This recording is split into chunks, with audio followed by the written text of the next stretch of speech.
deseas. Háblanos, Señor, hoy lo pedimos por Jesús. Amén. Muy bien, vamos a comenzar entonces hoy el estudio del libro de Apocalipsis. Y si el libro de Daniel nos tomó tanto tiempo para terminar, el libro de Apocalipsis nos va a tomar más tiempo, porque es más largo, es más detallado. Pero como no hay apuro, podemos seguir estudiando hasta que Cristo venga. Espero que tengan algo para tomar notas. Considerémoslos escuelita esto, papel, lápiz para tomar notas y así no se olviden lo que vamos aprendiendo. Y el secreto de aprender es enseñar. Así que lo que aprendan, traten de enseñárselo a otra persona. Y de esa manera ustedes van a mantenerlo en su mente. Si no se enseñan, no nos recordamos. Tan solo el aprender es muy fácil olvidar, pero si enseñamos a otra persona lo que estamos aprendiendo, es fácil mantenerlo y comprenderlo, porque a medida uno va enseñando, nuevas ideas van naciendo en la mente, el Señor le va mostrando nuevas cosas, y entonces uno mismo se enriquece al enseñar. Por eso el principio divino es dad y se os dará. Y ese principio se aplica en todos los aspectos de la vida. En todo aspecto de la vida. Si damos, nosotros somos enriquecidos. Si somos egoístas y lo mantenemos a nosotros mismos, entonces nos volvemos pobres. Muy bien, vamos entonces hoy día a ver un poco acerca de la estructura del libro de Apocalipsis y ver cómo el libro de Apocalipsis ha sido creado por el apóstol Juan. Vamos al capítulo 1, a ver la introducción, versículo 1, la revelación de Jesucristo, que Dios le dio para manifestar a sus siervos las cosas que deben suceder pronto y las declaró enviándolas por su ángel a su siervo Juan. Aquí entonces el apóstol Juan nos dice claramente algunos detalles que son importantes entenderlos. Uno, cómo el libro le llegó a él. Y él desde el principio nos muestra que el libro no es la creación de él. Él simplemente es un medio a través del cual el mensaje o la información contenida en la carta, porque realmente el libro es una carta que el apóstol Juan escribe a 7 iglesias. Y la información contenida ahí, Juan claramente nos muestra que él no es el creador de aquella información. La información simplemente él la transmite así como él la recibió. Y la cadena de revelación la encontramos ahí en el versículo número 1, dice la revelación de Jesucristo. Así que el libro de Apocalipsis es una revelación. La palabra Apocalipsis quiere decir revelación. El libro de Apocalipsis nunca fue un libro sellado. El libro de Daniel fue sellado. El libro de Apocalipsis es una revelación. Dios siempre permitió que el libro de Apocalipsis fuese entendido a medida el tiempo iba avanzando. Nunca se le dio la orden a Juan que sellase las palabras del libro, sino que es una revelación, y el propósito del libro de Apocalipsis es revelarnos a Cristo Jesús. Y Cristo Jesús se encuentra en todas partes en el libro de Apocalipsis. Entonces, es revelarnos a Jesús, pero esta información que Jesús le envía a Juan a través del ángel, le fue otorgada a él por Dios. Y la referencia de Dios aquí es la deidad. ¿Cómo sabemos eso? Porque si vamos al versículo 4, que es la introducción o los saludos del libro de la carta, el versículo 4 dice: Juan a las 7 iglesias que están en Asia. Y luego dice: gracia y paz a vosotros. Ese es el saludo. Del que es y que era y que ha de venir. Entonces ahí tenemos a Dios el Padre.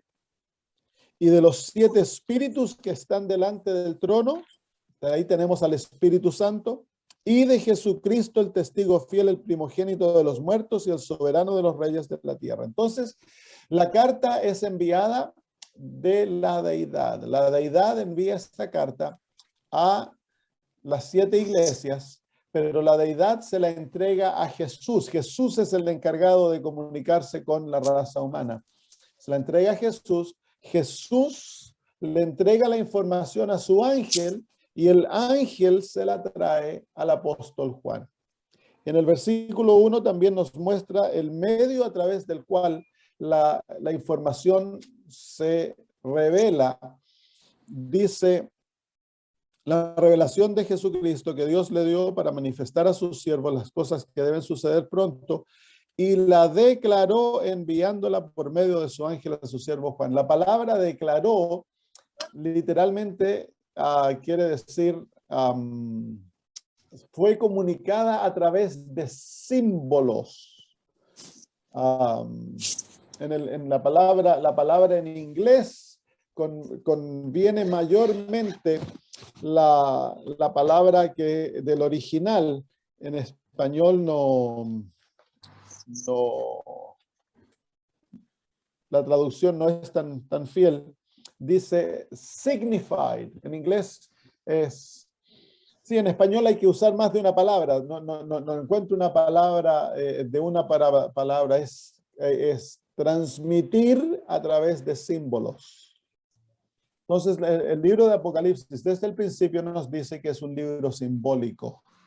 Todo en el libro es simbólico.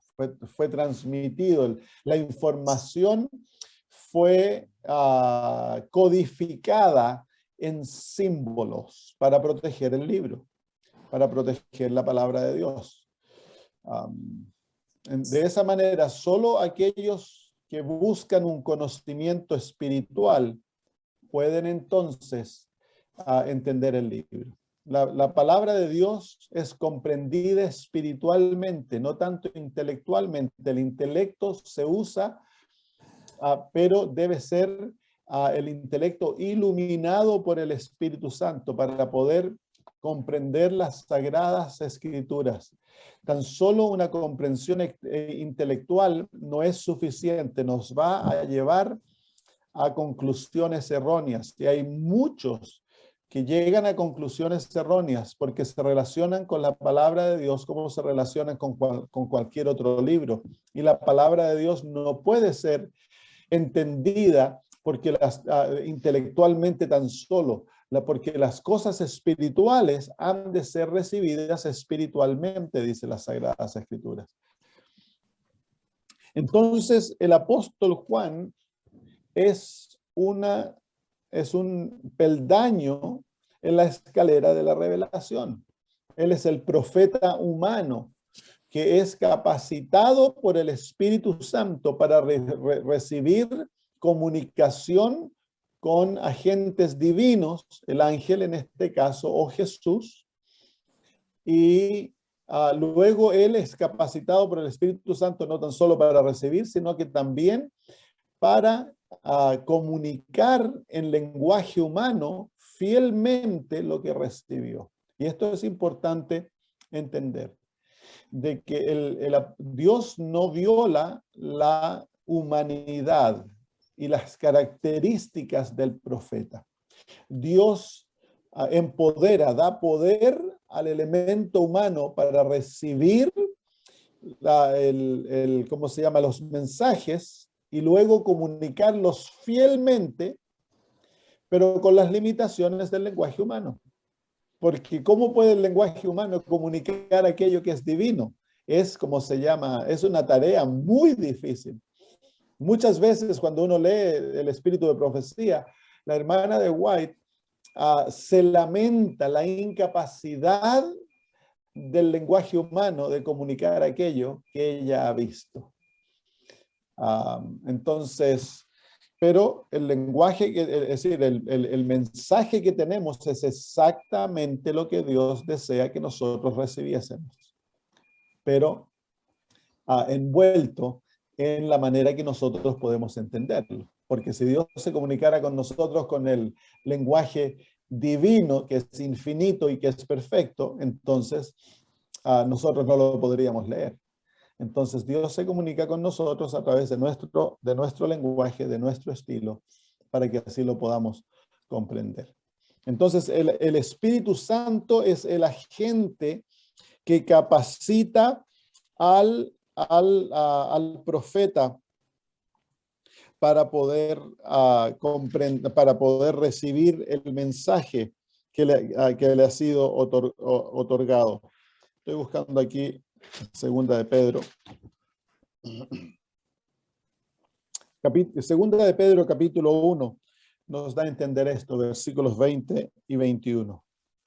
Segunda de Pedro, capítulo 1, versículos 20 y 21. Entendiendo primero esto, que ninguna profecía de las Escrituras es de interpretación privada, porque nunca fue traída por voluntad humana, porque nunca la profecía fue traída por voluntad humana, sino que los santos hombres de Dios hablaron siendo inspirados por el Espíritu Santo. Así que no tan solo la recepción del mensaje requiere inspiración, sino que la comunicación de aquel mensaje requiere inspiración, porque ahí dice que los santos hombres de Dios hablaron. Esa es la comunicación, esa no es la recepción del mensaje, es la comunicación del mensaje. Y dice que hablaron siendo inspirados por el Espíritu Santo. No se preocupen que no se los puedo pegar a la distancia. Entonces, es por eso que llamamos a Dios, a la Biblia, la palabra de Dios. Porque el profeta no es el autor de los mensajes. El profeta es un comunicador de los mensajes que le han sido otorgados a él. Ahora, eso es entonces lo que capacita a la Biblia, la define como la palabra de Dios. Y si es la palabra de Dios, que realmente es, entonces es la autoridad más elevada en este mundo. No se debe recibir nada, ninguna otra autoridad, ni autoridad de iglesias, ni de concilios, ni de grandes predicadores, profesores, no se ha de recibir sobre la autoridad de las Sagradas Escrituras, autoridad de gobiernos, lo que sea. La Biblia es la autoridad máxima en el mundo, porque es Dios hablando. Es simple. Entonces, cuando lo tomamos de esa manera, nuestra conciencia debe estar sometida tan solo a las Sagradas Escrituras. Cuando nosotros sometemos nuestra conciencia a otro ser humano o a un gobierno o a una iglesia, entonces estamos volviendo de aquellos un ídolo, porque es idolatría, porque la conciencia ha de someterse tan solo a la autoridad divina, en reconocimiento que Él es nuestro creador. Entonces, cuando por miedo, por conveniencia propia, nosotros nos sometemos nuestras conciencias, nuestra libertad a otros sistemas, entonces es una forma de idolatría. Muy bien, vamos de vuelta a Apocalipsis 1.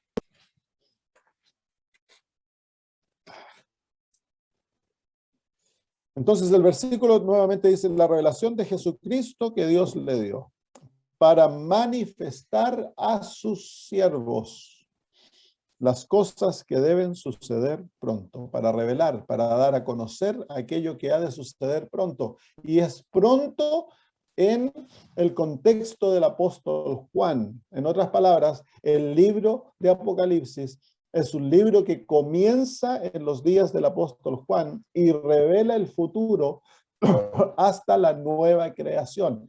El libro de Apocalipsis usa el sistema de interpretación que teológicamente se llama el historicismo.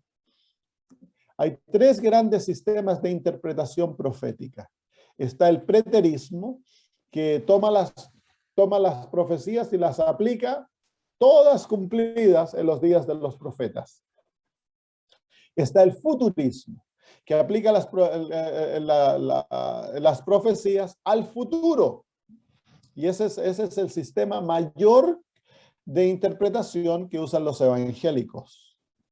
el anticristo está por venir, y uno los escucha que el anticristo es este ser, y está todo eso, todas las profecías de Apocalipsis se aplican al futuro. Y están la teología liberal, usa el conocimiento y dice, no, eso ya se cumplió todos los días de los profetas, porque ellos no creen de que los profetas tenían la capacidad de dar profecías que podían cumplirse en cientos o miles de años en el futuro. Pero aquí se nos da entonces el principio. Dice, lo que debe suceder pronto. Entonces la profecía comienza a cumplirse en los días del apóstol Juan y va a irse cumpliendo paulatinamente a medida que la historia va avanzando, se va cumpliendo, y el cumplimiento final se cumple cuando Dios recrea el mundo. Entonces la profecía es una predicción de eventos históricos que van a ir ocurriendo a medida va avanzando la historia de este mundo. Entonces eso nosotros lo llamamos historicismo, que ha sido la manera tradicional protestante de interpretar las profecías de las Sagradas Escrituras, pero producto del contraataque que creó la Iglesia Católica con el movimiento contra la Reforma, entre los años 1541 a 1561, me parece que fue, casi 20 años, la Iglesia Católica se juntó en la ciudad de Trento para crear un plan para destruir la Reforma. Y ese plan ellos lo han seguido paulatinamente por los últimos 600 años. Paulatinamente. Se creó el plan maestro, infiltraron las universidades protestantes y las desarmaron a través de la teología preterista o futurista. De esa manera, ellos sacaron al protestantismo los dientes, porque el protestantismo fue creado por Dios para protestar contra los males de la Iglesia Católica y especialmente el papado. Pero los jesuitas desarrollaron estas dos maneras de interpretar la Biblia que sacan al Papa de la profecía.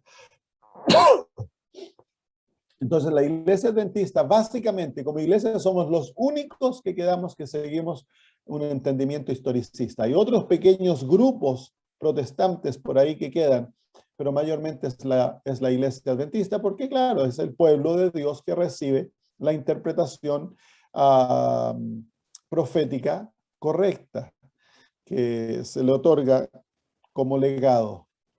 Muy bien. Vamos entonces a mirar un poquito el resumen de los capítulos. El capítulo número 1 es la introducción al libro, y también es la introducción a la profecía de las 7 iglesias que se encuentra en los capítulos 2 y 3. En los capítulos 4 y 5 es una visión del trono de Dios y la dedicación de Cristo como nuestro sumo sacerdote. Y el capítulo 5 nos introduce a la visión de los 7 sellos, que ocupa los capítulos 6, 7 y el versículo 1 del capítulo 8.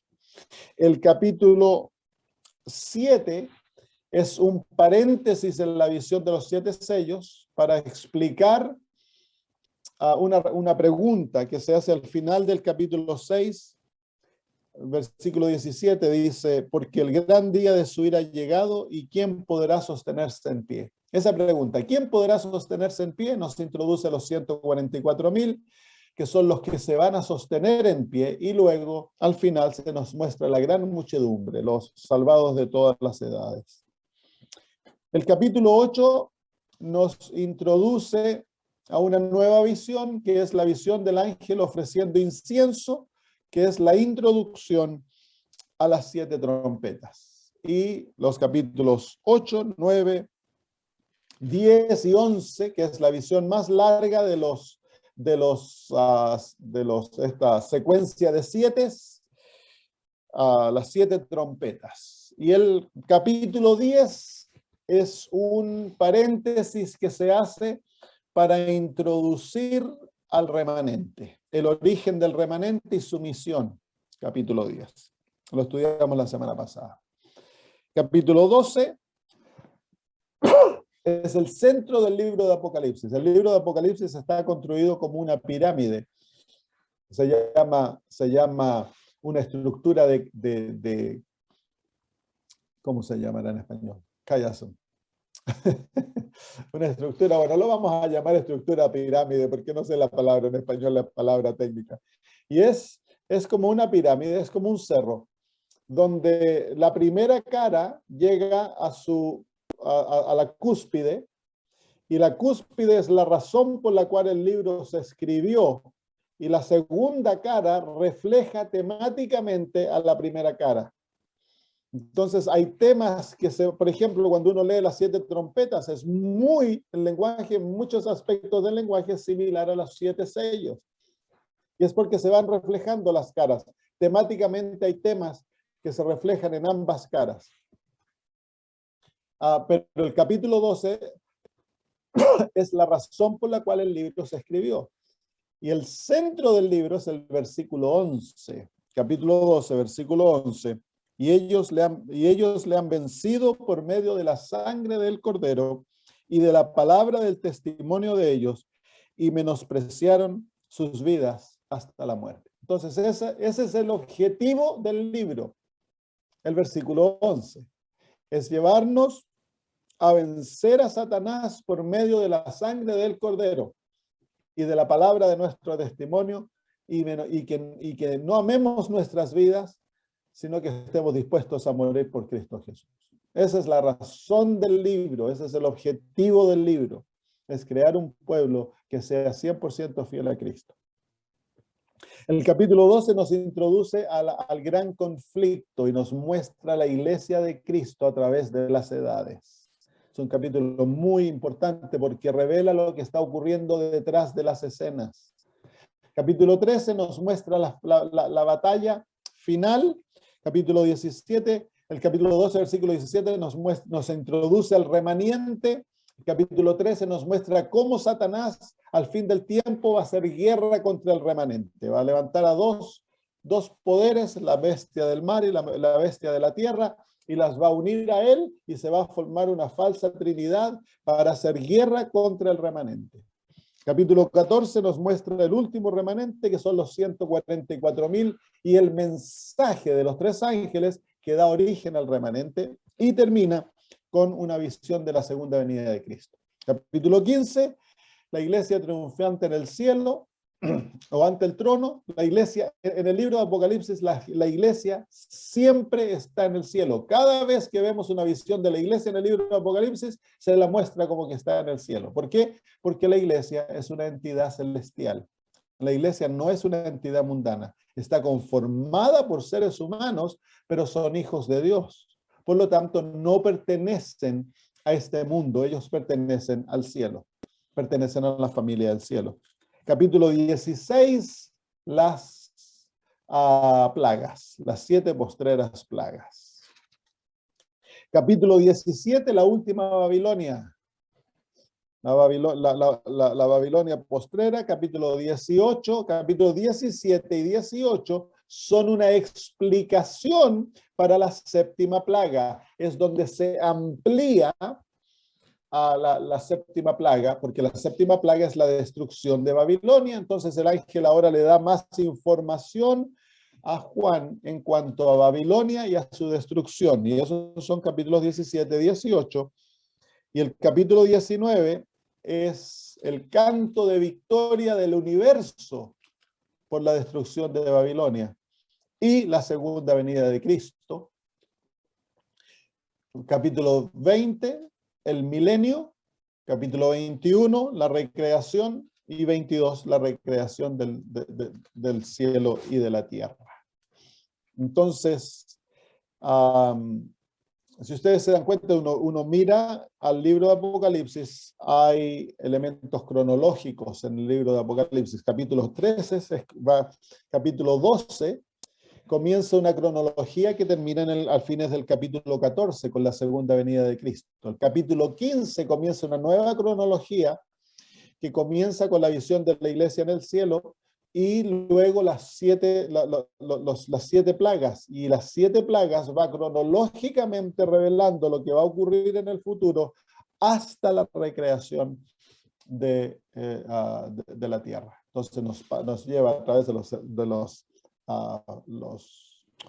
eventos finales, desde que acaba el juicio investigador previo, comienza con eso, las 7 plagas nos llevan paulatinamente hasta la liberación del pueblo de Dios, la destrucción de Babilonia.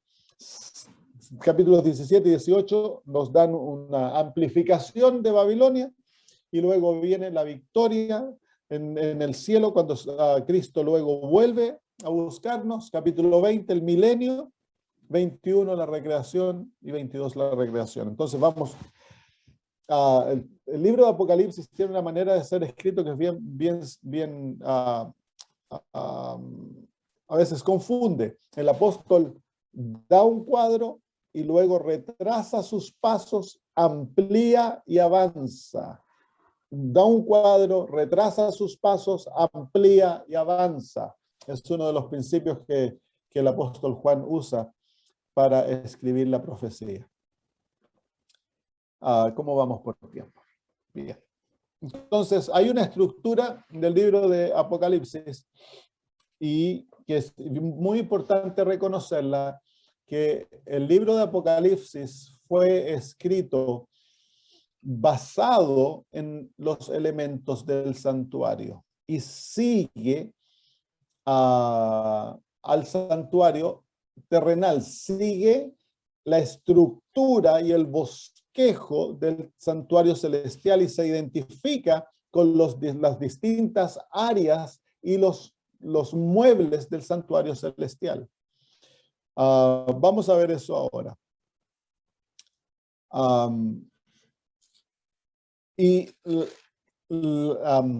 El libro de Apocalipsis sigue cronológicamente al santuario.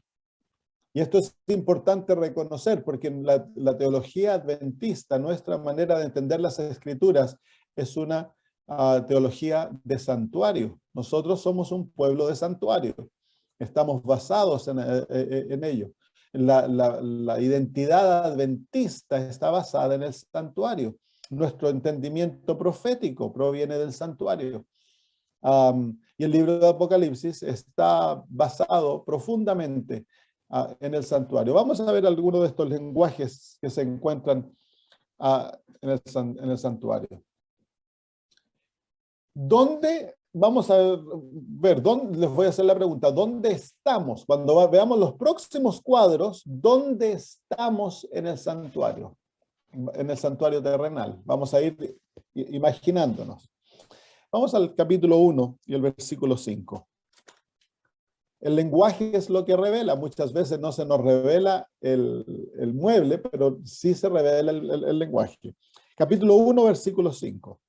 Y dice, y de Jesucristo es el testigo fiel, el primogénito de los muertos y el soberano de los reyes de la tierra, al que nos amó y nos lavó de nuestros pecados con su sangre, y nos hizo reyes y sacerdotes para Dios su Padre. A él sea gloria e imperio por los siglos de los siglos. Amén.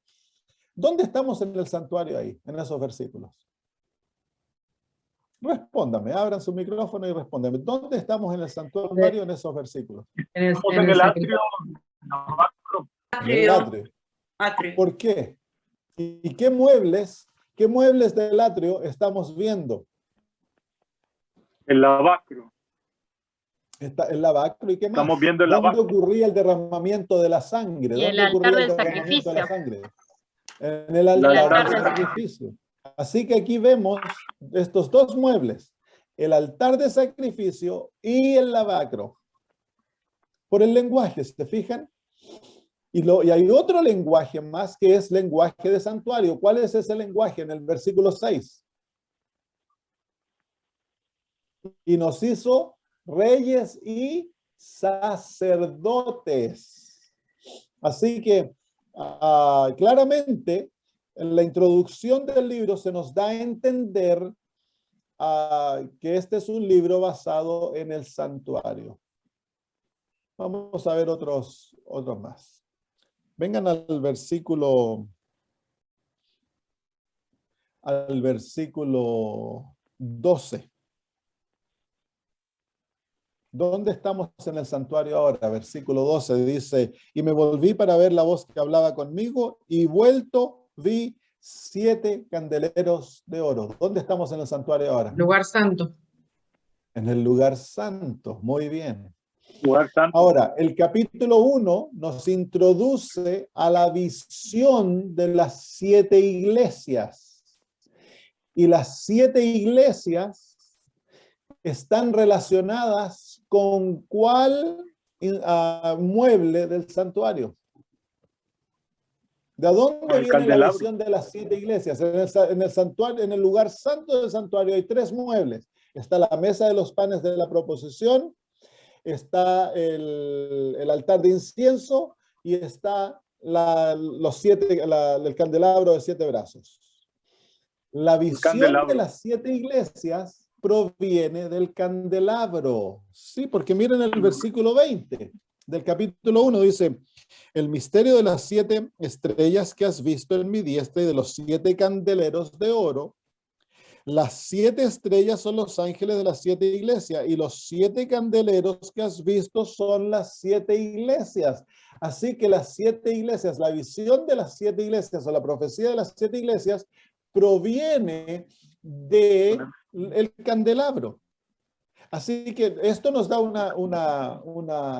un entendimiento de que cada uno de estas 3 profecías que se encuentran en el libro de Apocalipsis, las 7 iglesias, las 7 sellos y las 7 trompetas son profecías que vienen del lugar santo del santuario y proviene las 7 iglesias de los 7 candelabros.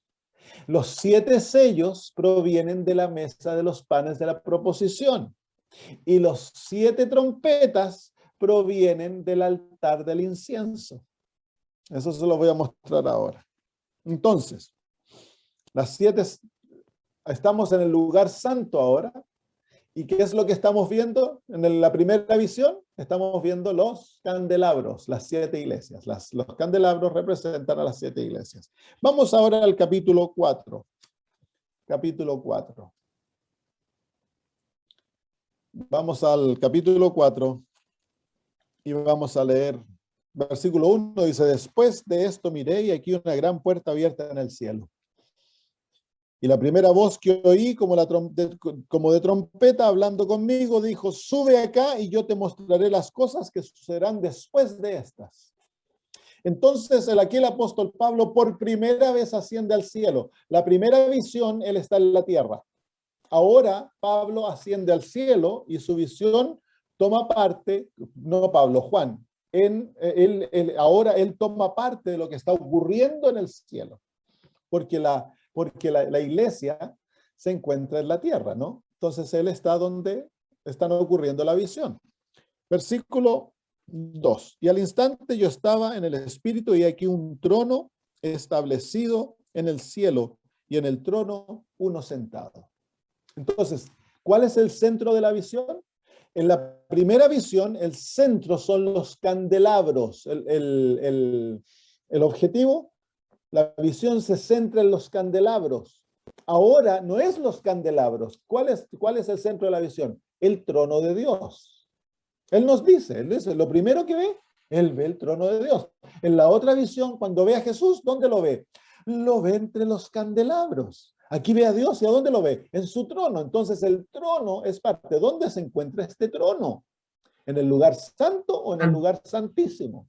Veamos pues. Veamos. Versículo 3. Y el aspecto del que estaba sentado era semejante a piedra de jaspe y de cornalina, y había alrededor del trono un arco iris, semejante en aspecto a la esmeralda. Y alrededor del trono había 24 tronos, y vi sentados en los tronos a 24 ancianos vestidos de ropas blancas con coronas de oro en sus cabezas. Y del trono salían relámpagos y truenos y voces. Y miren ahora, él nos da ahora la referencia para ver dónde se encuentra el trono. Dice, y delante del trono ardían 7 lámparas de fuego, las cuales son los 7 espíritus de Dios. ¿Dónde está ese trono? En la mesa En de el los lugar, en el panes. santuario. ¿Dónde se encuentra? Lugar santo, la mesa de los En panes. el lugar santo, porque está delante, está enfrente a las 7 lámparas. Entonces, aquí nos hacemos una pregunta. ¿Cuál mueble del lugar santo representa al trono de Dios? La mesa de los panes. La mesa de los panes de la proposición es símbolo del trono de Dios en el lugar santo, porque el trono de Dios, en el templo terrenal, el trono de Dios o el lugar donde Dios se manifestaba era tan solo en el lugar santísimo por nuestra debilidad y pecaminosidad, porque no podían ver la gloria de Dios. Pero en el cielo, el trono de Dios se mueve. Nosotros sabemos que el trono de Dios tiene ruedas y se mueve. Ezequiel capítulo 1 y capítulo 10 nos muestra el trono de Dios moviéndose. Tiene ruedas. Daniel capítulo 7 muestra que el trono de Dios cuando se mueve del lugar santo al lugar santísimo. Entonces, aquí vemos entonces que la visión de los sellos proviene ¿de dónde? Proviene de la mesa de los panes de la proposición. La primera mitad del libro de Apocalipsis proviene del lugar santo. Ya lo vimos, el apóstol Juan se ha movido del atrio donde vio el altar y el lavacro, y ahora asciende al cielo y entra ¿a dónde? Al lugar santo. Y permanece en el lugar santo hasta el último versículo del capítulo 11. Y es ahí cuando él ve luego el lugar santísimo. Ya vamos a llegar ahí. Entonces, el libro de Apocalipsis se va moviendo de atrio al lugar santo y luego al lugar santísimo. Y es exactamente la manera que nosotros entendemos el libro, es decir, los servicios del santuario. Vamos entonces ahora al capítulo 5, que el capítulo 4 y el capítulo 5, el centro es el trono. En el capítulo 4 está Dios el Padre. En el capítulo 5, Jesús llega y se lo ve en el trono con el Padre. Y todo el universo adora a Cristo y al Padre que están en el trono. Así que el centro de la visión del capítulo 4, 5, es el trono. Y ahora, el capítulo 7, 6, 7 y versículo 8, 1, es la visión de los 7 sellos. ¿Y de dónde proviene esa visión? Del trono. Miren, capítulo 6. Vi cuando el Cordero abrió uno de los sellos y oí una voz de los 4 seres vivientes decir como con voz de trueno, ven y mira. Y miré, y aquí un caballo blanco, y el que lo montaba tenía un arco, y le fue dada una corona. ¿De dónde viene la voz? De los 4 seres vivientes. ¿Y a dónde se encuentran los 4 seres vivientes? Alrededor del trono, pues. Entonces la visión viene del trono. Entonces los 7 sellos provienen del trono. Las 7 iglesias, la visión está centrada en los 7 candelabros. Vamos ahora al capítulo 8.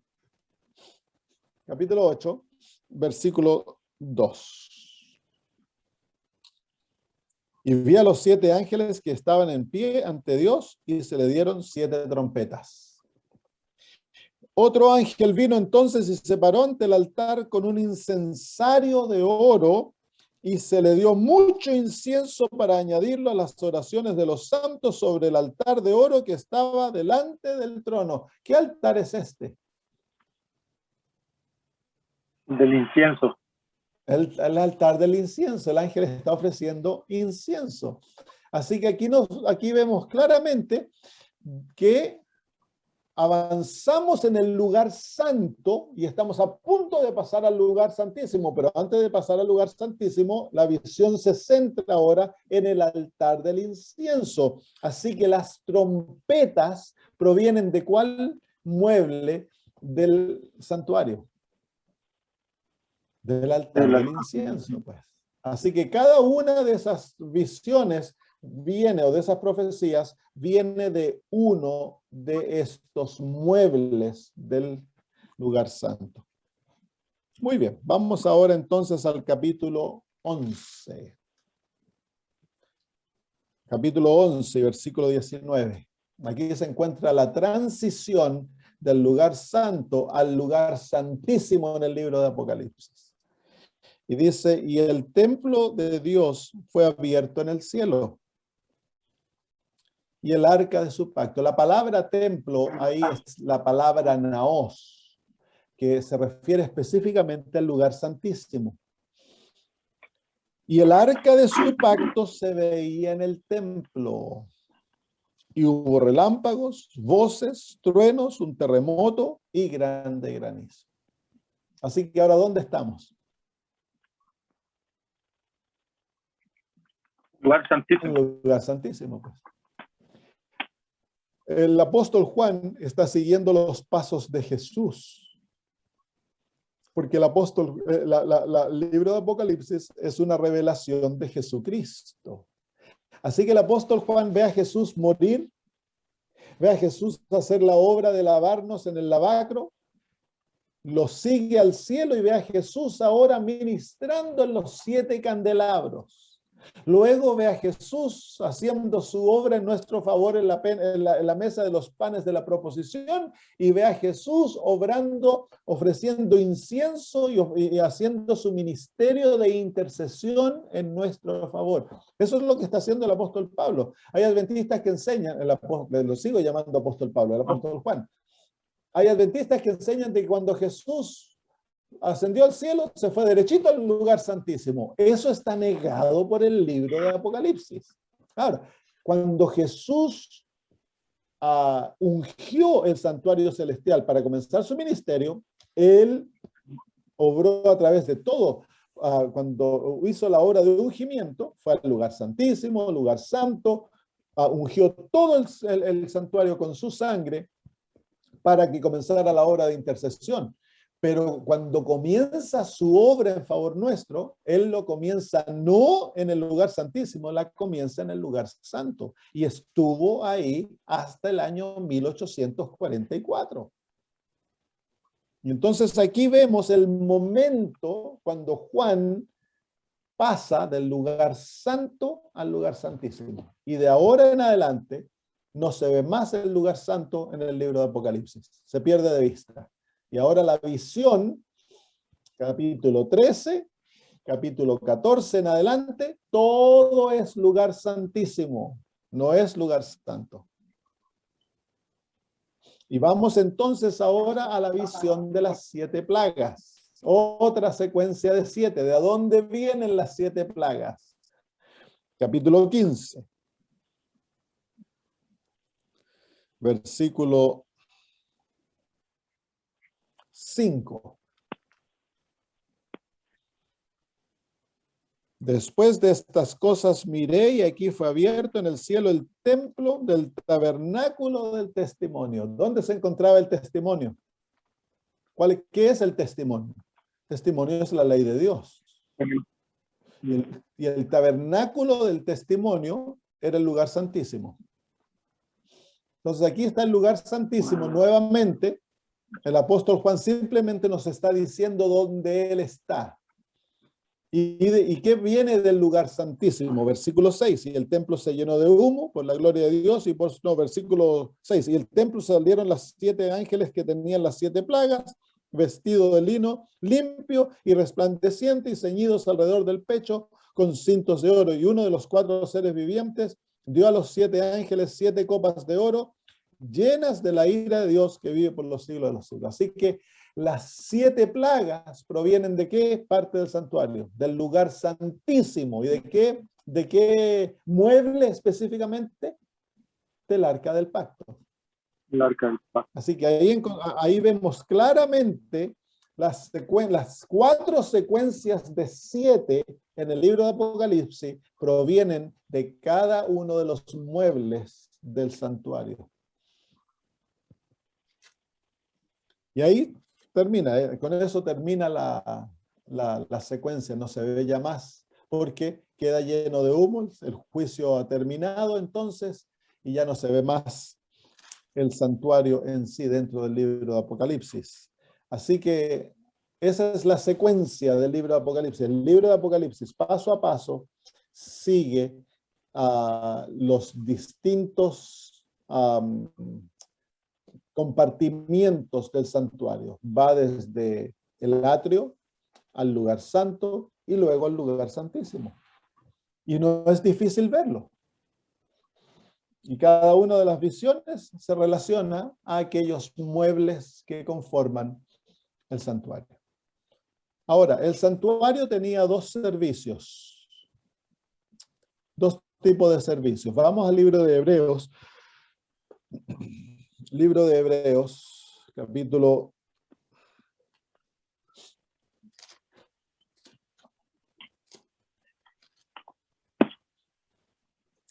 9.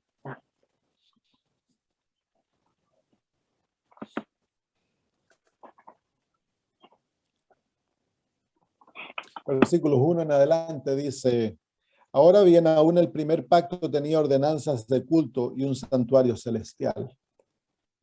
Porque el tabernáculo estaba dispuesto así. En la primera parte, llamada el lugar santo, estaban el candelabro, la mesa y los panes de la proposición.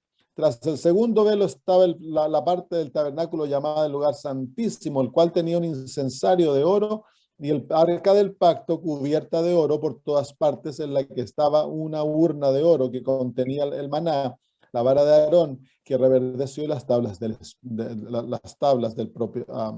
pacto. Y sobre ella los querubines de gloria que cubrían el propiciatorio, de las cuales cosas no se puede ahora hablar en detalle. Así dispuestas estas cosas, en la primera parte del tabernáculo entran los sacerdotes, y miren esa palabra, continuamente, para cumplir los oficios del culto. Así que la primera parte del tabernáculo, que es el lugar santo y que está asociado al lugar santo, al atrio, en ese servicio es el servicio continuo o el servicio diario. Y ese servicio requería los sacrificios en el altar, el lavamiento del sacerdote, de sus manos, sus pies para entrar, luego la atención al candelabro de oro, la obra que se hacía con los panes de la proposición, el ofrecimiento de incienso por los santos. Ese era el servicio continuo, el servicio diario. Ocurría cada día del año, ese servicio estaba ocurriendo, y ese era el servicio de sacrificio y de intercesión, el sacrificio por la salvación de Israel. Y luego el versículo 7 dice: pero en la segunda parte, solo el sumo sacerdote una vez al año, no sin sangre, la cual ofrece por sí mismo y por los pecados de ignorancia del pueblo. Entonces, aquí viene el servicio anual. Eso nosotros lo hemos estudiado ya. Pero el servicio anual es el servicio que ocurría en el día de la expiación. Entonces, ese es un día al año entraba el sumo sacerdote al lugar santísimo para hacer expiación por los pecados del pueblo. Y ese era el acto de juicio. El libro de Apocalipsis sigue esos pasos también. Vemos el servicio diario. Capítulo 1 vemos el sacrificio y vemos el lavamiento en el lavacro. En el ¿cómo se llama? Luego viene la obra que se hacía. Vamos al libro de Apocalipsis, capítulo capítulo 8, el ofrecimiento de incienso, ya lo vimos, por la oración de los santos. Y era interesante porque cuando el sacerdote comenzaba su obra en el día, se ofrecía el sacrificio en favor, el sacrificio matutino. Habían dos sacrificios que se ofrecían, matutino y vespertino. Se ofrecía el sacrificio matutino y el sacerdote luego entraba al santuario y él atendía a las lámparas, las limpiaba, les ponía aceite para que pudiera dar luz por las próximas 24 horas. Y luego él ofrecía incienso por las oraciones de aquellos que estaban orando afuera. Y es interesante porque en el capítulo 8 dice que, capítulo 8, versículo 1, dice, cuando abrió el séptimo sello se hizo silencio en el cielo por media hora. Apocalipsis 8:1. Silencio en el cielo por media hora. Y es interesante porque ese servicio, el servicio matutino, mientras el sacerdote estaba ofreciendo adentro del santuario el incienso, limpiando las lámparas y ofreciendo el incienso, más o menos tomaba media hora. Y en esa media hora, Israel, el pueblo que había venido al templo, estaban orando ellos afuera, esperando que el sacerdote saliese. Entonces el sacerdote iba y ofrecía incienso para las oraciones de Israel, que era simbólico de la justicia de Cristo. Entonces aquí vemos claramente que se está siguiendo el sistema diario, el sistema continuo, el servicio continuo. Y luego en la segunda parte del libro de Apocalipsis llega el servicio anual, que era el servicio del juicio.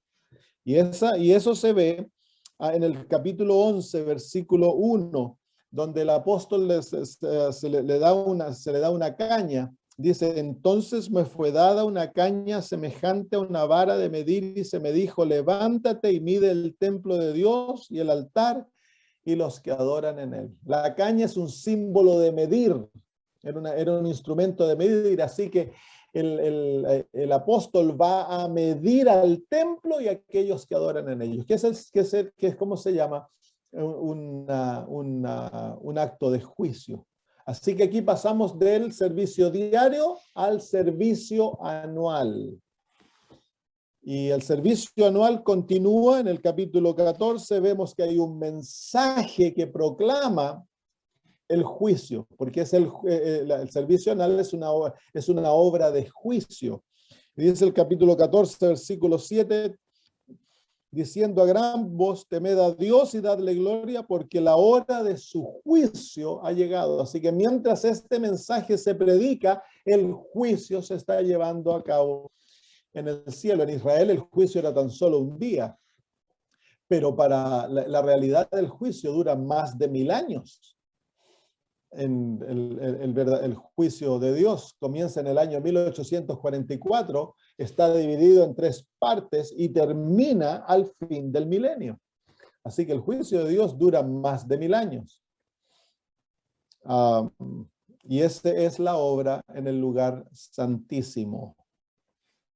Así que bueno, ya se nos acabó el tiempo. Vamos a ver las fiestas anuales en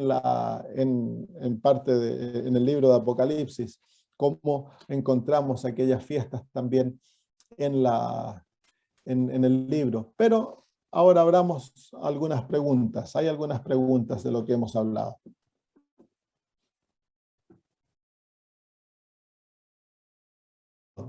Las plagas salen de la ley de Dios, perdón, del arca. Pero ¿por qué de la ley de Dios exacta? ¿Cómo está relacionada? Porque ha sido violada la ley de Dios y ahora viene la vindicación de Dios de su carácter y de su ley. Recordemos de que, bueno, durante la historia del mundo la ley de Dios ha sido violada, pero el último conflicto es una violación abierta contra la ley de Dios. Y han acusado a aquellos que han violado su ley de ser heréticos los han sido acusados como ser fanáticos, fariseos, han sido acusados, calumniados. Entonces, con las plagas, Dios reivindica a su pueblo y es una reivindicación de su ley. Y en la última plaga, la séptima plaga, aparece la ley de Dios en el cielo, dice la hermana White, 2 manos exponiendo las plagas. Entonces, Dios paga al mundo por haber violado su ley y haber menospreciado lo que Él hizo para que nosotros fuésemos salvos por haber violado su ley. Que ustedes se dan cuenta de que el libro de Apocalipsis es un libro que fue altamente diseñado. Y no creo que Juan diseñó el libro allá en la islita de Patmos, donde él tenía que trabajar duramente.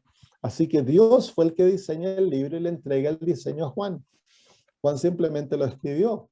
Es un libro que está altamente diseñado. El libro de Apocalipsis es un libro que es literalmente el resumen de toda la Biblia. Aquí se encuentra la culminación, la conclusión a toda la Biblia.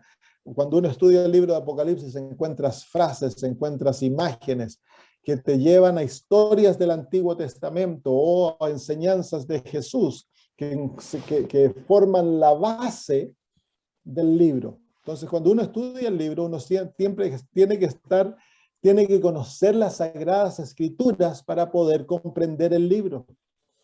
Tú tienes que conocer las historias de Elías, la historia del Éxodo. Hay tantas historias que se encuentran relacionadas con este libro y que nos ayudan a entender lo que Juan está hablando y nos da profundidad de entendimiento para comprender las profecías que el apóstol está dando. Literalmente es la conclusión a toda la Biblia.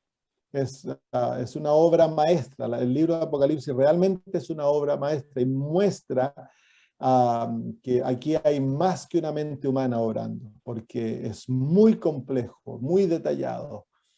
Entonces, simplemente el apóstol Juan es el que comunica aquel conocimiento. Pero es un libro maravilloso.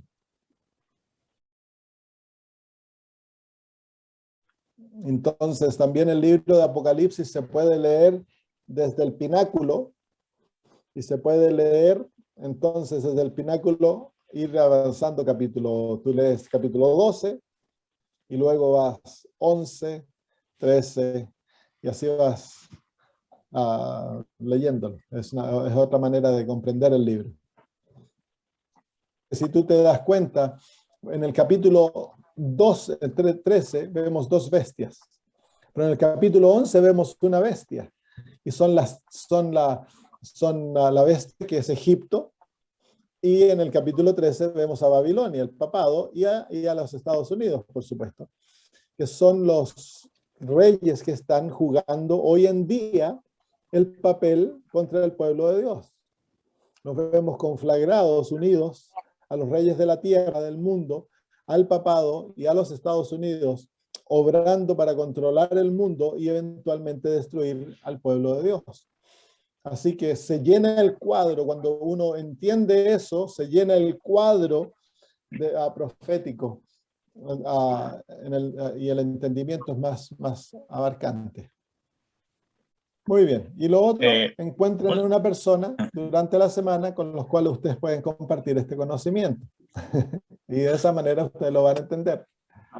Busquen a alguien al cual testificar, a alguien que no conozca, y compartan lo que han ido aprendiendo del libro de Daniel, del libro de Apocalipsis ahora, para que testifiquemos y el conocimiento que se está otorgando tenga valor de vida eterna al traer a otros al conocimiento de Jesús. Muy bien, oremos y terminamos.